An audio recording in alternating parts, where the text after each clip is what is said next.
क्या आपने कभी सोचा है अगर आज मोबाइल पेमेंट न होता तो हमारी जिंदगी कितनी मुश्किल हो जाती। पेट्रोल पंप पर लाइन लगाना, एटीएम से पैसे निकालना, छुट्टे के लिए दुकानदार से बहस करना, ये सब हमारी रोजमर्रा की जिंदगी का हिस्सा था।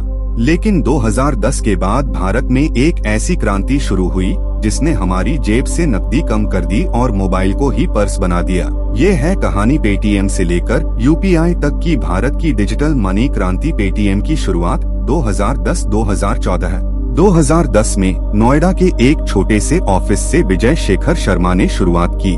पेटीएम का मतलब था पे थ्रू मोबाइल। उस वक्त लोग मोबाइल रिचार्ज और डीटीएच पेमेंट के लिए दुकानों पर जाते थे। पेटीएम ने पहली बार ये सुविधा दी कि आप घर बैठे मोबाइल से रिचार्ज कर सकते हैं।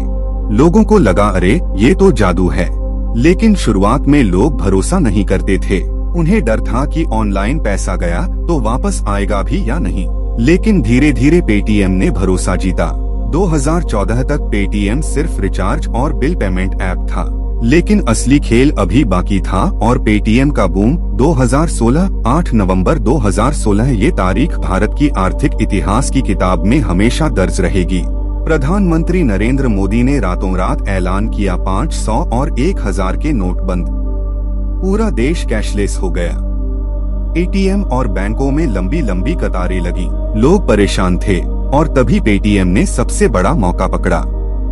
उसने अखबारों, टीवी और मोबाइल पर बड़े बड़े विज्ञापन दिए, पेटीएम करो यानी अब कैश नहीं, मोबाइल से पेमेंट करो। छोटे दुकानदार से लेकर बड़े मॉल तक हर जगह पेटीएम क्यूआर कोड दिखने लगे।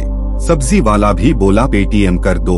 और यही पल था जब भारत की डिजिटल पेमेंट क्रांति ने असली रफ्तार पकड़ी। डिजिटल पेमेंट का विस्तार 2017 तक पेटीएम लाखों दुकानदारों और करोड़ों यूजर्स तक पहुंच चुका था।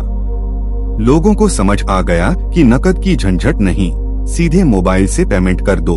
पेटीएम ने सिर्फ रिचार्ज नहीं बल्कि शॉपिंग, मूवी टिकट, बिजली का बिल, मेट्रो कार्ड रिचार्ज और यहाँ तक कि गोल्ड खरीदने तक की सुविधा दे दी। लोगों की सोच बदल गई। Cash is king, cashless is smart. लेकिन तभी एक और बड़ी ताकत ने एंट्री ली, यूपीआई यूनिफाइड पेमेंट्स इंटरफेस।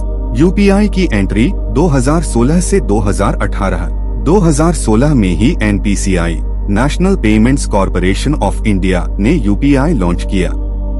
शुरुआत में यह बहुत छोटा था, बस कुछ बैंक और कुछ हजार लोग ही इस्तेमाल करते थे।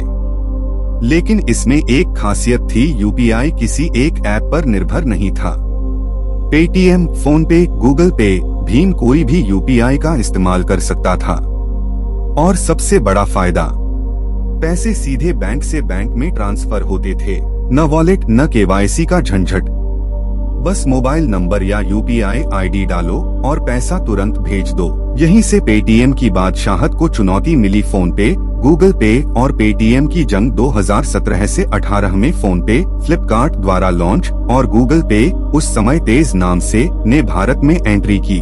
दोनों ने एकदम आक्रामक रणनीति अपनाई।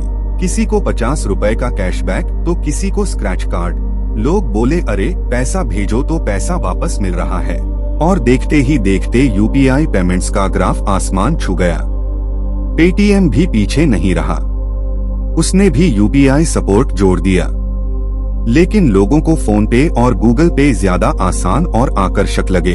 भारत में यूपीआई की क्रांति 2019 तक भारत पूरी तरह डिजिटल पेमेंट पर निर्भर होने लगा। छोटे गांव में भी दुकानदार क्यूआर कोड लगाकर बोले भाई पेटीएम या फोन पे कर दो। 2020 में कोविड महामारी आई, पूरा देश लॉकडाउन में बंद हो गया, लेकिन यूपीआई ने सबको सहारा दिया।